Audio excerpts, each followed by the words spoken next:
Good evening and welcome to Hempfield Happenings. I'm Erin Hart. And I'm Gretchen Hopkirk. This month, we will be talking about the high school's annual event to showcase student talents, The baking and pastry art class's holiday projects, and a Hempfield graduate whose life took an unexpected turn. So stay tuned because this is Hempfield Happenings.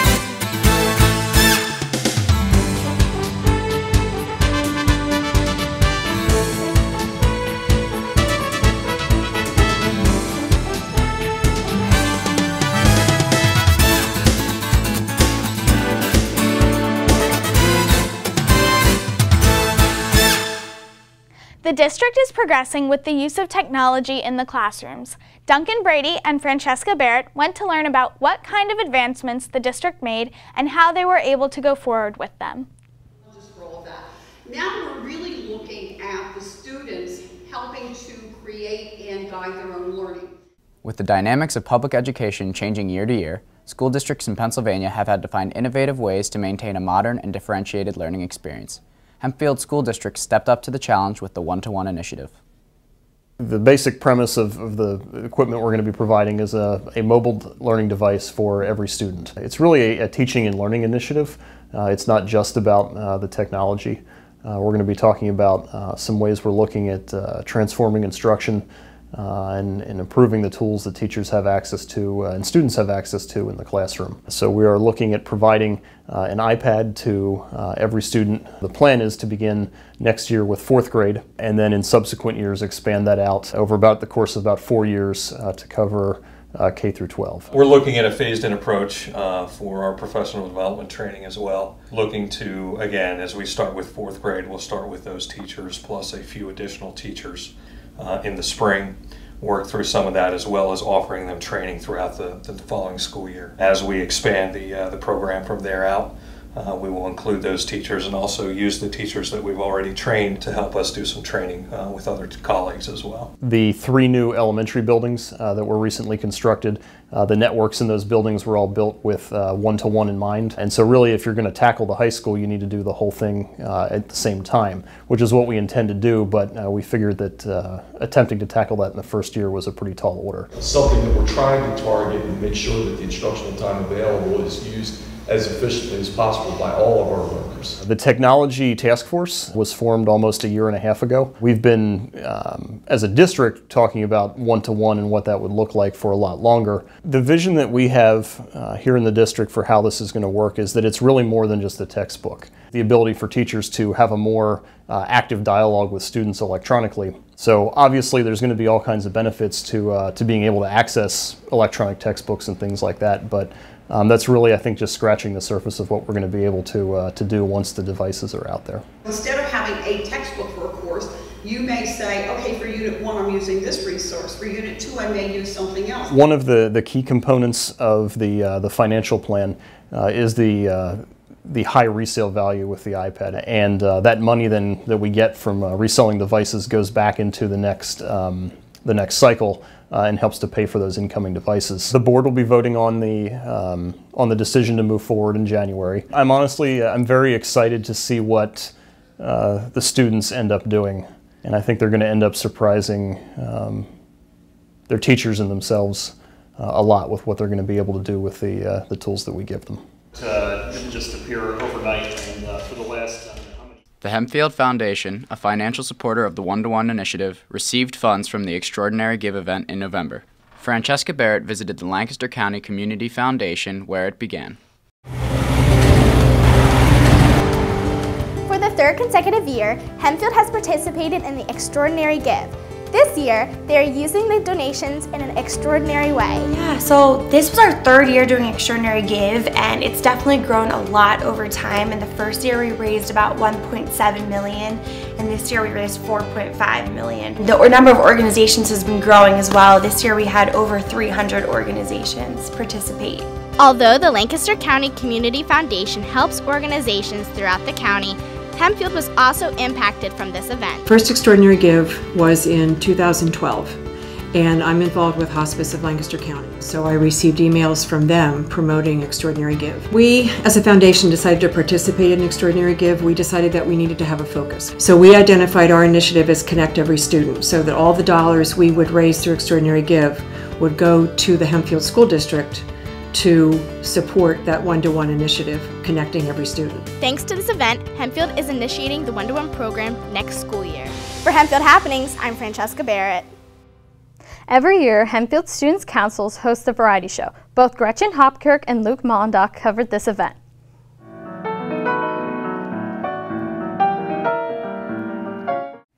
One of Hempfield High School's service organizations, Student Council, holds an annual show that benefits not only the community, but also those in need. Student Council is a group of students chosen by the student body to represent their various grades and the high school in general, where we go out in the community, we do volunteer work, we raise money for charities. This year, the variety show went very well. It's an event we hold annually for students and other members of the community to showcase their talents. We do it to raise money for the Make-A-Wish Foundation. It's just interesting to see what people do outside of school. It's just really a chance for everybody to kind of showcase their talents, because some people might get up on stage, they might dance, they might sing, and you won't know that about them. So it really gives them an opportunity to show everybody what's special about them. I think the majority of us, we do it to kind of show that we're human like everybody else. You know, we like music. We do it also to show support to all the students who do this. My favorite part about singing is just like singing in front of the whole crowd and just having them applaud at the end. I think it's it's just like the thrill of the theater and the thrill of being on stage. It's just very exhilarating and just always a joyous time. There's nothing like it. We live for it. Although individual acts in the variety show change each year, there are two traditions that always remain.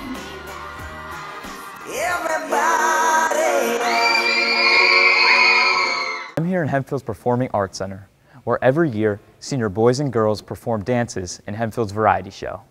It's been going on, obviously, since I've been in charge of the club with Mr. Carroll, and they try out, the groups try out just like any other act in the variety show. Usually what they do, the dances are longer than some of the other acts because they compile a bunch of different songs and clips of songs together. The girls, I think, take it a little bit more seriously. They usually tend to kind of choreograph something that's a little bit more professional looking. One senior talks about why she decided to partake in this year's Senior Girls Dance. Well, I've had a lot of friends in the past who've done it, and they said it was a lot of fun. And it's definitely, like, I think a cool tradition for Hempfield, and so I was excited to be a part of it this year.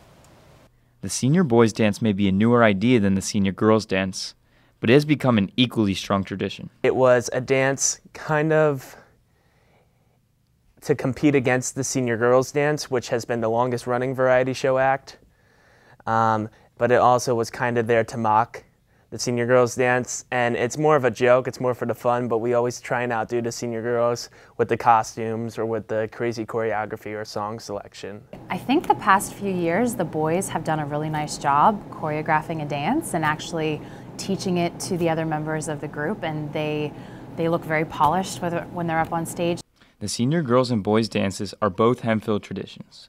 Make sure you come to the variety show next year to watch the class of 2016 show their stuff. For Hempfield Happenings, I'm Luke Mondock. The baking and pastry classes have an annual competition. Kathy Turner attended this event. Every year, Miss Buckwalter's class has a helpful tradition, a gingerbread competition. 6 years ago, I decided I wanted to have my baking students help out with something with the Four Diamonds Fund. It is this fund that helps local families of kids fighting cancer.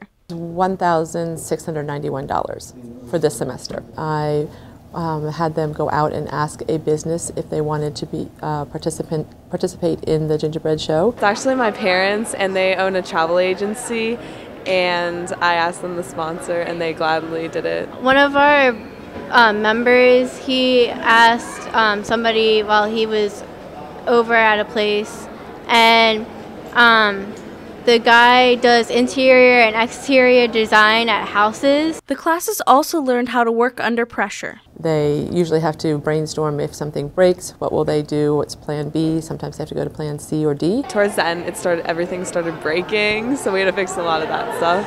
Probably working together. For weeks, I don't know how many hours or anything, but a lot of time. But this year they finished the day before, which was great. It's a really good competition. I don't know who's going to win. The baking and pastry art students at YTI are the judges. 10 teams participated, but only 5 won awards. First place of Judges' Choice was Dreammakers Vacation Services. Second was Thaddeus Stevens College of Technology. Third was RKL. And first place of the People's Choice was Log Cabin. Second was Thaddeus Stevens again. And third was a Work of Art Painting Incorporated. Overall, the gingerbread contest was a great success. For Hempfield Happenings, I'm Kathy Turner. One of Hempfield High School's very own was recently hospitalized, but he was able to face the difficulties with the community by his side. I'm outside the house of Bryson Hunter, whose tragic story enacted a chain of kindness throughout the Hempfield community. The news of the damaging fire quickly hit Twitter, where people sent their best wishes. So the support was great. You know, that's more than you can ask for from my point. You know, it was very nice to see everybody interacting with everybody else's tweets and stuff, so that was very nice. Social media is obviously like a big tool for this generation, and a lot of people didn't know what happened to Bryson, and a lot of people may not know Bryson, but using social media, we can really rally the community together, and we did rally the community together. I designed a t-shirt that I sold in the cafeteria through NAHS, and we also collaborated with the lacrosse team and swim team at Hempfield. We also had a banner that kids could sign, and Bryson is hanging up in his hospital room and now in his room at home, and people could just make donations. We raised over $3,000 for Bryson and his family, and I think it was a great tool for us in supporting Bryson through his tough time. It's great that people saw that he had this conflict, and they helped him out as best as they could. Yeah, sports teams were great. I mean, especially for Calvin, including those 2 sports teams, you know, swimming and lacrosse. Yeah, they were great. I got a bunch of support from the boys on the lax team, and swimming, obviously, you know, everybody was just great, you know. The generous support of the Hempfield community left a mark on Bryson as well as his family. I've never seen so many high schoolers be so generous and so caring, and like a group of guys came to Bryson and they just sat around and talked for 2 hours. Like, you don't see that from high school boys very often, and it's just amazing to me. Just thanks for the support, and, you know, pulling for me, it feels good. You know, people don't know if it reaches the person sometimes, and it definitely did, so. Best wishes to the Hunter family this holiday season. For Hempfield Happenings, I'm Joey White. At Roarstown Elementary, the students got to eat their daily lunch, but with a bit of a twist. Like always, students fill this cafeteria, but on Bring a Friend to Lunch Day, there's a new set of faces joining them.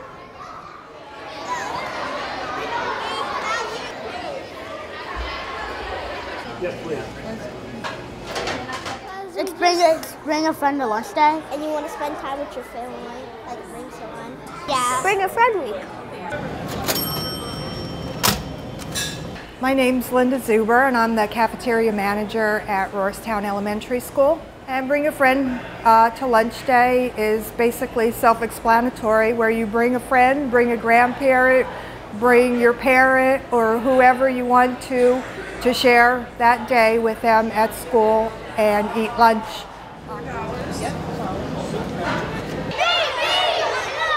You invite one of your parents to come to school and eat lunch with you.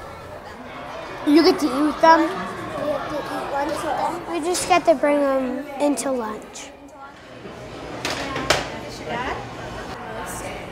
I think the kids like to share. When they go home, then their grandparent or their parent or their friend can actually relate now. Both students and their friends were able to enjoy a special lunch together. For Hempfield Happenings, I'm Taylor Harnish.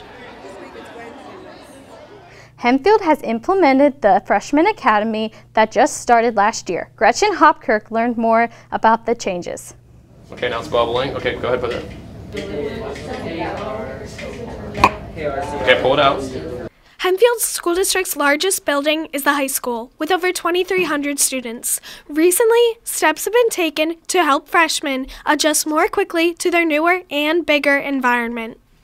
We felt it was important to start a freshman academy because if you look at all the research, the most at-risk year for students at the high school are when they come in as freshmen.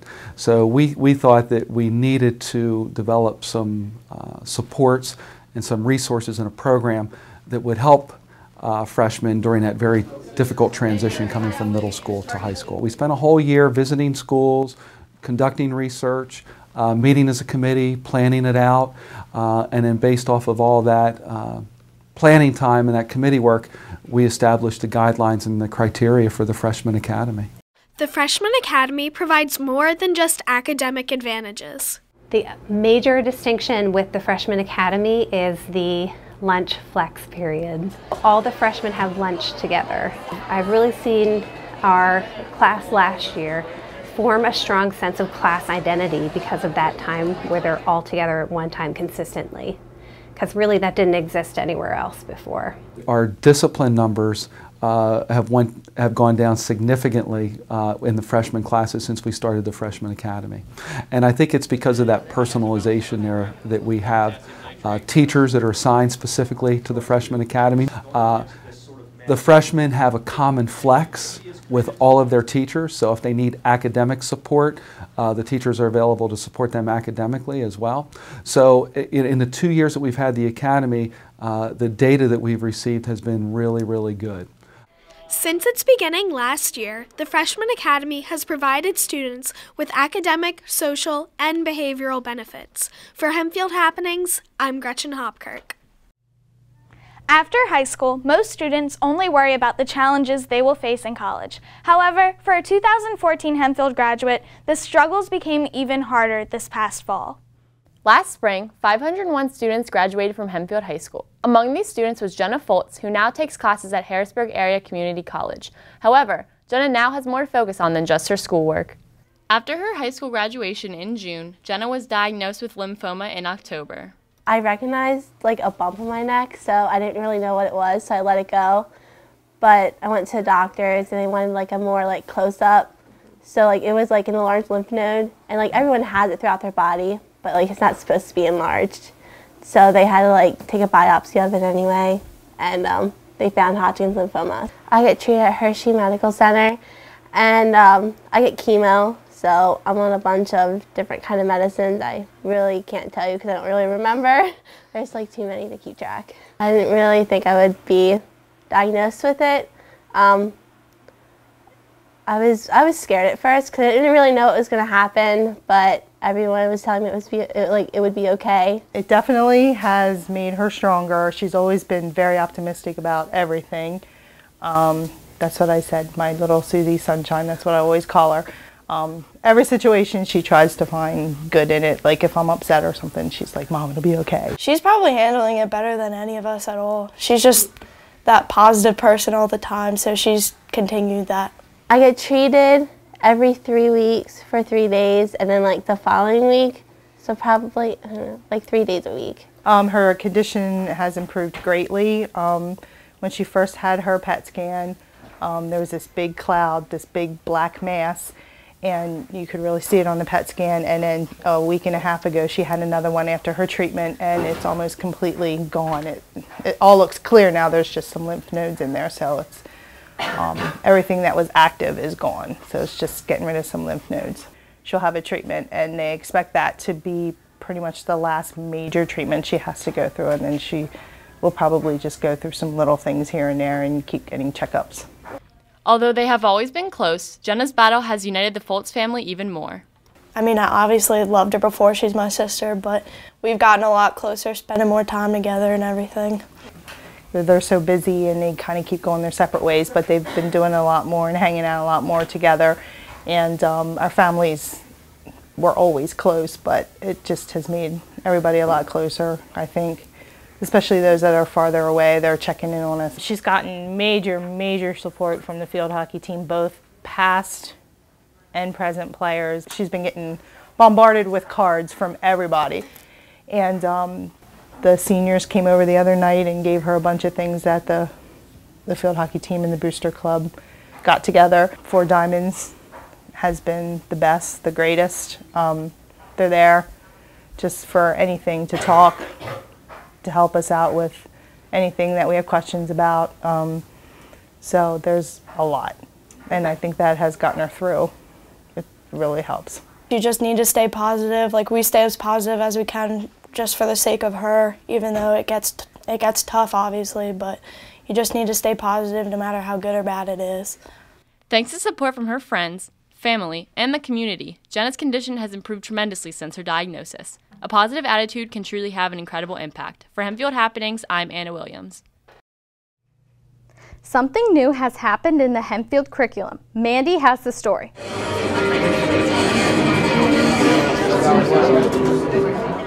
Hempfield's history department recently had a curriculum change. This has caused world history classes to become larger.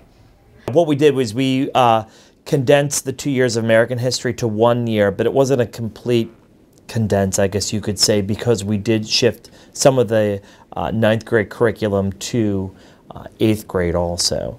So there was kind of a shift in its movement. This was a unique and kind of a one-time opportunity to allow teachers to work together, and that's why it was created that way. And it's only for the first semester. It's not going to, we didn't schedule it for the second semester. Early on, I think it was difficult because it was tough for us in that setting, never have done that co-teaching with that amount of students before, to kind of develop routines. But now that we've done it for about 60 lessons or so, I think there's more routines that have developed, and then the students feel more comfortable. I think it's more beneficial for the students because they do get another teacher and there's more students in the room to give insight and stuff, but I think it's a little more challenging on the teacher's part because they do have more stuff to grade and all that. Yeah, I like being in the bigger classroom a lot more because like I said, it's a lot more people in there, so it gives you more insight and more people's opinions on stuff, and overall I think it's a better environment. And it's also good for students because more often than not, those that go on to college at bigger schools are going to be in a large group setting like that, probably with a whole heck of a lot more than 60, 65 kids, and at least they're a little bit accustomed to that when, you know, kids that are just in a traditional class are not used to that large group instruction. This temporary change is not only beneficial to the students, but also the teachers. For Hempfield Happenings, I'm Manny Picciani. Last show, we took a look at the students of the Landisville Education Center, or the LEC. This month, we will show you another department that has been added.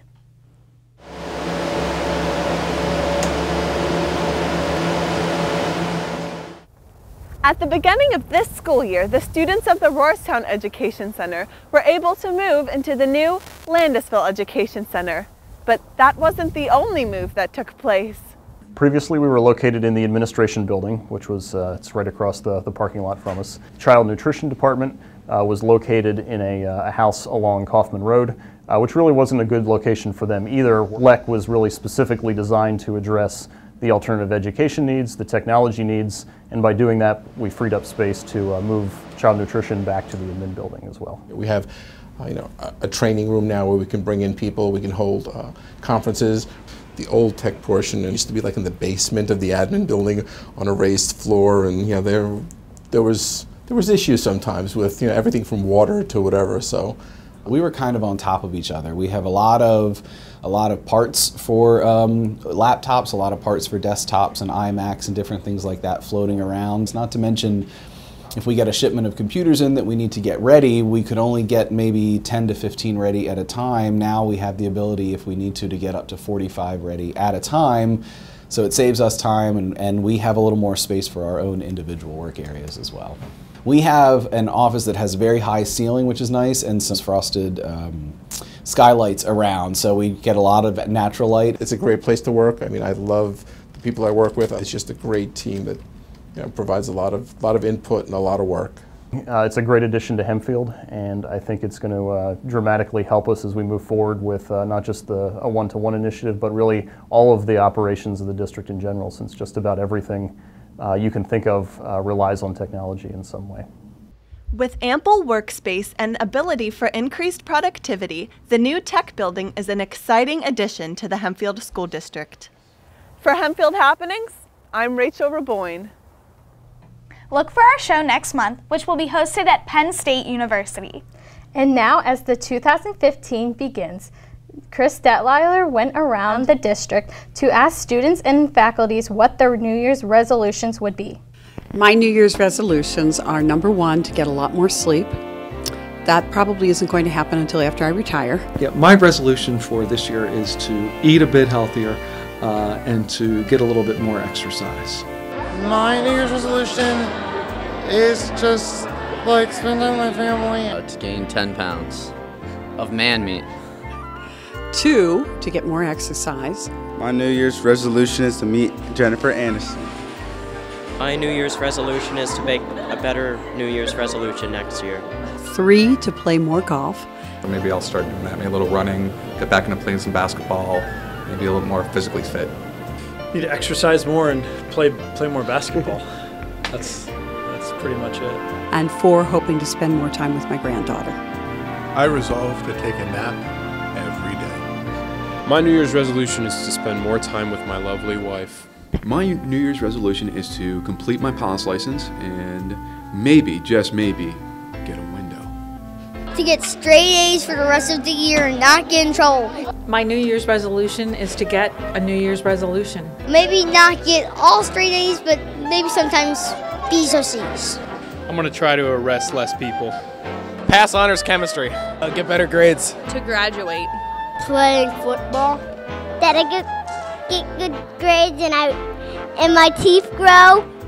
My New Year's resolution is to be less busy. I'm not sure how I'm going to do that, but I'm going to work on it.